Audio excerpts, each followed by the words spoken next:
সরকারি চাকরির প্রথম ও দ্বিতীয় শ্রেণীতে মুক্তিযোদ্ধা কোটা পদ্ধতি বাতিলের সিদ্ধান্ত অবৈধ ঘোষণা করে হাইকোর্টের রায় আপাতত বহাল রেখেছেন আপিল বিভাগ। একই সঙ্গে পূর্ণাঙ্গ রায় প্রকাশ হলে রাষ্ট্রপক্ষকে নিয়মিত আপিল করতে বলেছেন আদালত। প্রধান বিচারপতি ওবায়দুল হাসানের নেতৃত্বে ৬ বিচারপতির আপিল বেঞ্চ এই আদেশ দেন। আইনজীবীরা আন্দোলনের প্রসঙ্গ আনলে প্রধান বিচারপতি বলেন, আন্দোলন হচ্ছে হোক, রাজপথে আন্দোলন করে আদালতের রায় পরিবর্তন করা যায় না। গত ৯ জুন সরকারি চাকরির প্রথম ও দ্বিতীয় শ্রেণীর মুক্তিযোদ্ধা কোটা পদ্ধতি বাতিলের সিদ্ধান্ত অবৈধ ঘোষণা করে হাইকোর্টের রায় বহাল রেখে আপিল বিভাগের নিয়মিত বেঞ্চে শুনানির জন্য পাঠিয়ে দেন চেম্বার আদালত।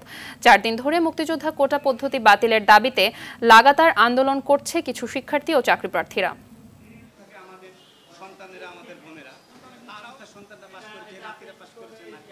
মহামান্য হাইকোর্ট যে রায়টা দিয়েছিলেন রিটের পরে যে 30% কোটার যে পরিপত্রটা হয়েছিল ওইটা অবৈধ, বৈধ করেছে।